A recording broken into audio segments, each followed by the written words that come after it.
Si la Iglesia posee tantos tesoros en el Vaticano, ¿por qué no los vende y ayuda a los pobres de todo el mundo? Mira, estas frases hacen sufrir a muchos católicos y nos hacen sufrir mucho a los católicos. Nos sentimos muy mal por escucharlas porque no sabemos ni qué pensar, ni cómo contestar y mucho menos cómo explicarlo. Y de hecho es muy probable que nos quedemos muy confundidos al respecto. Así que pues vamos a analizar un poco más este asunto. Bienvenidos a este podcast de Leyendas Negras contra la Iglesia Católica. Yo soy Tony Valle y vamos a adentrarnos en este cuestionamiento acerca de las riquezas de la Iglesia. Lo primero es acotar el problema que no es para nada fácil. ¿Qué es lo que se quiere decir con estas frases, con estas preguntas? Ok, el cuestionamiento de las riquezas de la Iglesia nunca es claro, porque no sabemos ni qué cuestionan o qué critican. Lo primero que observamos al analizar la cuestión es que hay una falta de datos total y monumental. Estamos frente a un cuestionamiento que es difuso, nada claro y sin datos. Nunca es claro a qué riquezas se refieren, qué es lo malo de esas hipotéticas riquezas, ni quiénes son exactamente los culpables de poseer esas riquezas, o qué se espera que la Iglesia debería hacer con eso. A simple vista, lo primero que intuimos es que se trataría de una acusación a la Iglesia por insensibilidad ante la situación y problema de los pobres. Pero ¿cómo es posible que la Iglesia viva con tantas riquezas sabiendo que hay tanta pobreza en el mundo?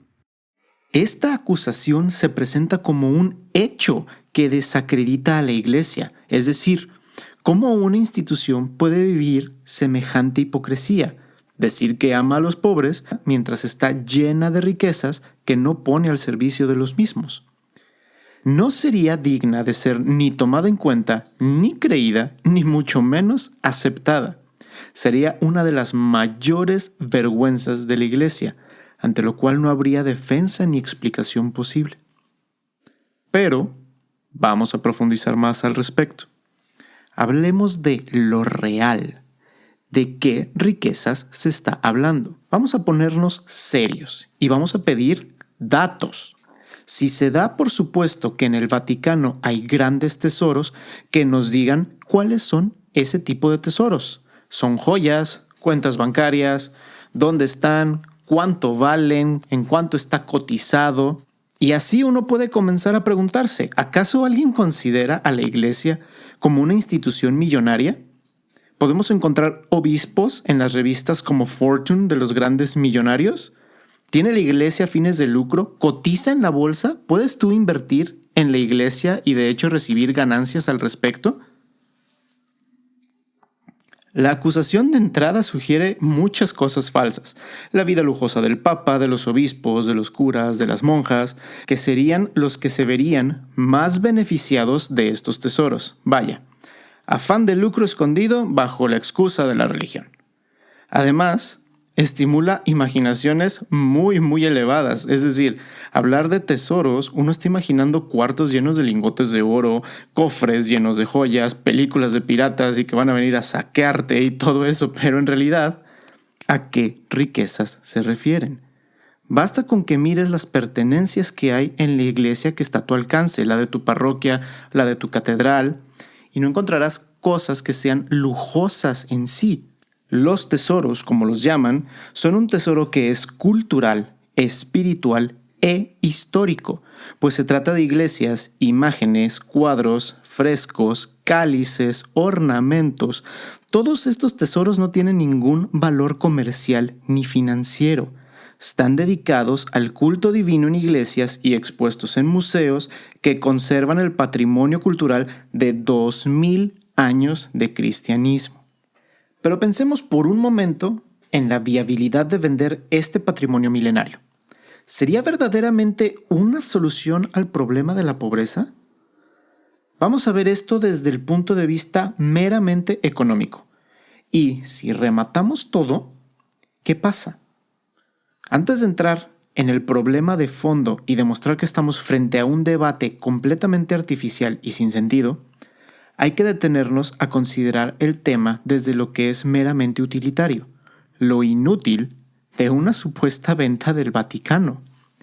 Porque el anónimo acusador insinúa que la Iglesia debería deshacerse de todo para el bien de los pobres. Pero bueno, vamos a hacer números. ¿Cuánto representa en dinero todo lo que contiene el Vaticano? La verdad es que no tengo ni idea. Vamos a poner una cifra. 10,000 millones de dólares. ¿Qué son 10,000 millones de dólares para el problema del hambre o del subdesarrollo? Para ti, para mí, para un individuo, 10,000 millones de dólares son un mundo. O sea, te resuelven la vida y mucho más. Pero para la pobreza mundial no basta para nada. ¿Alguien de buena fe puede pensar que sería una solución real para los problemas de los pobres? Vendemos todo. ¿A cuántos ayudaría durante un día? ¿Serviría para algo? ¿No sería más bien un empobrecimiento inútil para la Iglesia? En realidad, desde el punto de vista económico, el solo hecho de plantear el problema de las riquezas del Vaticano es algo prehistórico, ya que hoy en día la riqueza no está dada por la propiedad de algunos terrenos o piezas de museo, sino por marcas. Marcas como McDonald's, como Shell, Coca-Cola, Telmex, acciones en la bolsa, etcétera, etcétera. Y de este género de riqueza, la que es una verdadera riqueza el día de hoy, la Iglesia no tiene nada. Ni siquiera tiene la Biblia patentada. Cualquier estado del mundo con un pequeño porcentaje de su presupuesto anual podría aportar mucho más que la venta total de todo el Vaticano, territorio incluido. Además, el problema de la pobreza no se arregla con una donación, es un problema de desarrollo y requiere un flujo permanente de recursos. Por ejemplo, ¿de qué sirve la donación de un hospital a un país que no puede contar con los recursos para mantenerlo, pagar sueldos, comprar medicinas? Hacer funcionar a un hospital es más caro que el hospital mismo. Pongamos un ejemplo internacional. La deuda externa en Argentina ha llegado a los 250,000 millones. 250,000 millones. Si los argentinos se pusieran de acuerdo y decidieran todos juntos que van a vender todo lo que existe en Argentina, no alcanzaría para pagar esa deuda. Esta es una pequeña muestra de que realmente nadie seriamente puede proponer que vendiendo 4 esculturas, 3 iglesias y unos cuadros se podría arreglar algún problema de pobreza. Seguido a esto, desprenderse de la tierra que contiene la propia historia y valores artísticos y culturales realmente no es negocio para nadie. La pérdida del patrimonio cultural conduce a la pérdida de la propia identidad. Muy bien. Ahora vamos a tocar un punto muy interesante. El patrimonio de los pobres. Pero ¿cómo que el patrimonio de los pobres? ¿No se supone que un pobre no tiene patrimonio? Pues contrariamente a lo que la acusación sugiere, las supuestas riquezas de la Iglesia son el patrimonio de los pobres, que lo sienten como suyo porque realmente lo es. Un pequeño botón de muestra. Cuando Juan Pablo II hizo su primer viaje a Brasil, después de una ceremonia se salió completamente de todo protocolo, se metió directo en medio de una favela y visitó a muchas familias. A una familia en particular que le conmovió mucho, les dejó de regalo su anillo papal, su anillo de papa. ¿Realmente creen que fueron lo suficientemente idiotas como para venderlo por su peso en oro y comprarse unas cocas? No, es su tesoro. Lo conservan en la pequeña capilla de esa favela. Los pobres son pobres, pero no son tontos. Nunca he escuchado a un pobre quejarse de la supuesta riqueza de su parroquia o capilla. En cambio, los he visto trabajar y sacrificarse duramente para mejorarla. Son los que con más orgullo muestran esos tesoros. Además, la experiencia también enseña. A mediados de los años 60 y 70 hubo algunos sacerdotes que, víctimas de esta acusación, vendieron imágenes, cálices, custodias. ¿Qué pasó con el fruto de esta venta? Lo único claro es que realmente ya no existe.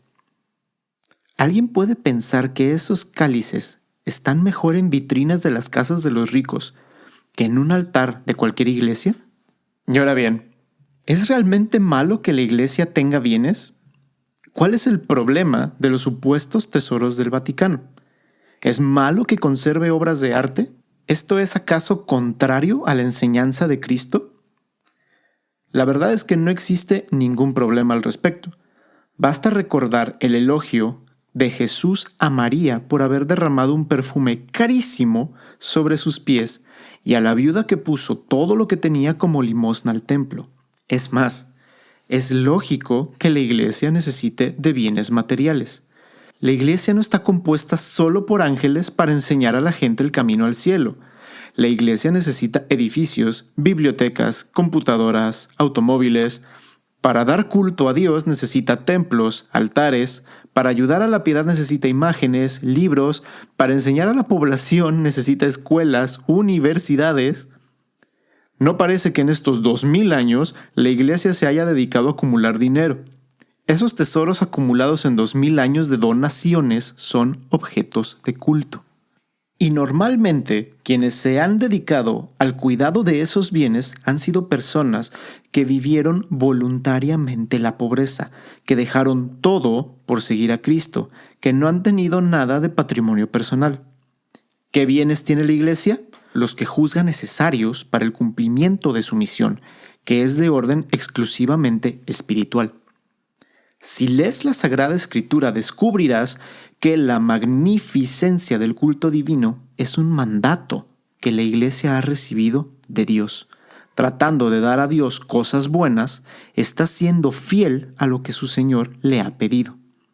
La tan vapuleada riqueza está compuesta por cosas que no se guardan con avaricia, sino que se usan en el ejercicio de la misión de la Iglesia. Por ejemplo, anualmente por la Basílica de San Pedro pasan 4 millones de peregrinos. Se celebran 20,000 misas. Hay 80 ceremonias solemnes, de las que unas 30 son precedidas por el Santo Padre.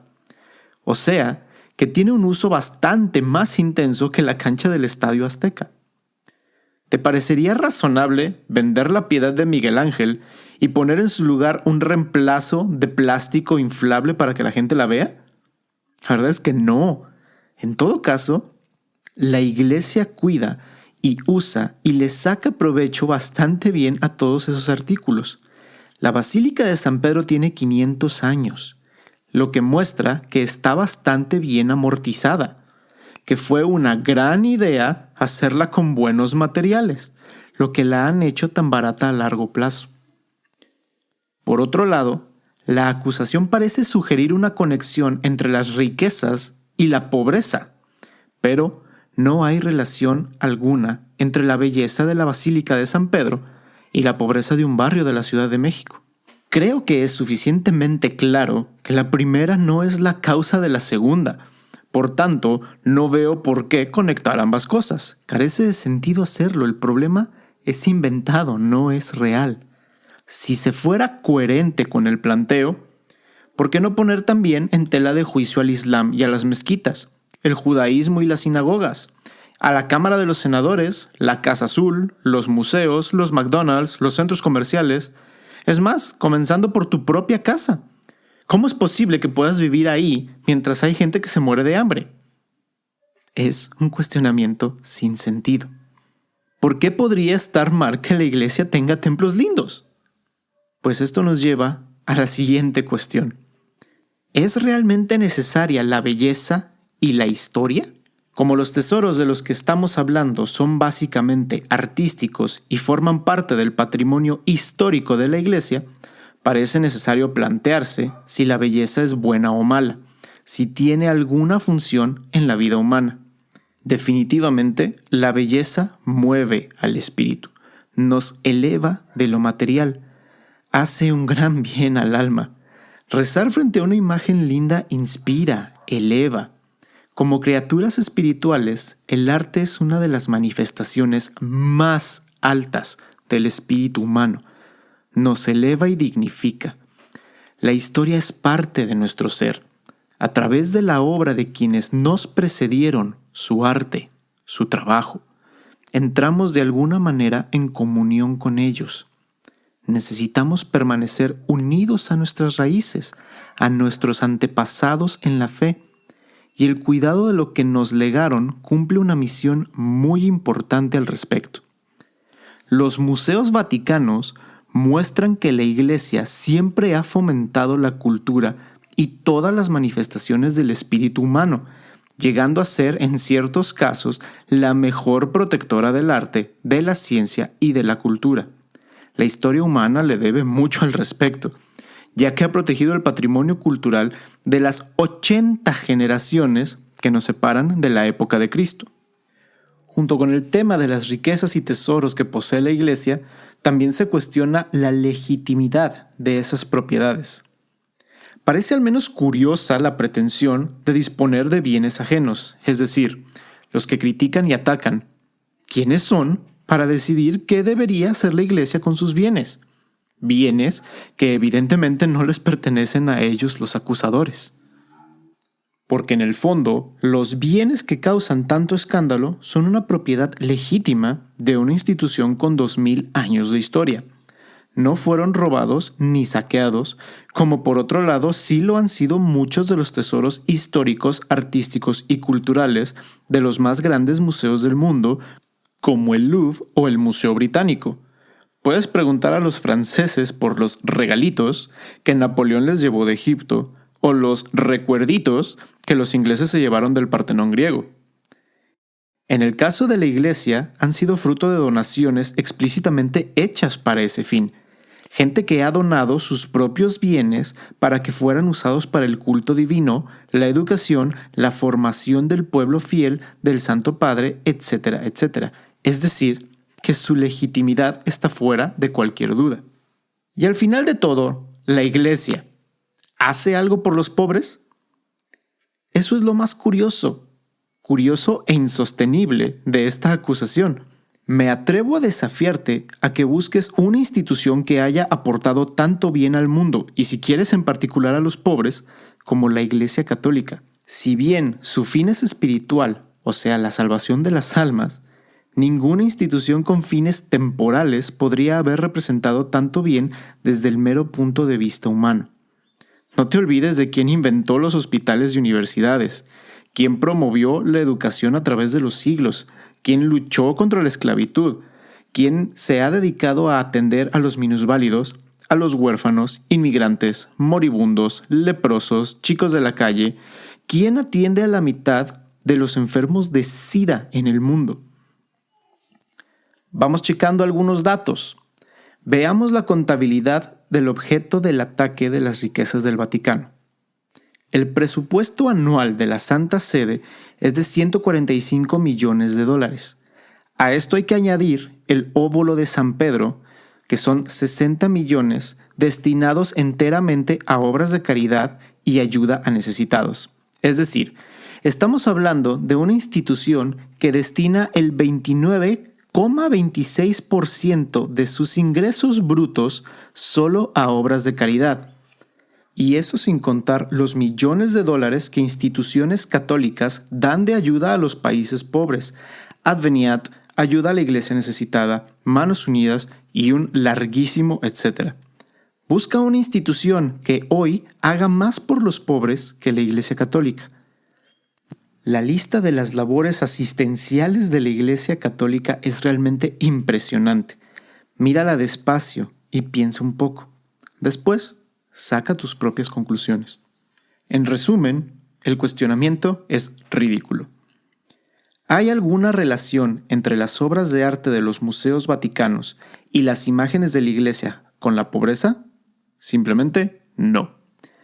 No existe una relación causal, es decir, los primeros no son la causa de los segundos. Si el Vaticano no existiese, la situación de los pobres sería peor, porque desaparecería el mayor benefactor de los necesitados. ¿La existencia de bienes artísticos y religiosos afecta de alguna manera a la pobreza? No, en absoluto. ¿Es ofensivo?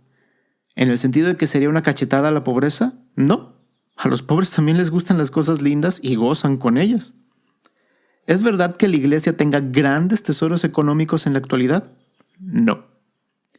Si se vendiese todo lo que tenga algún valor, ¿mejoraría la situación de los pobres del mundo?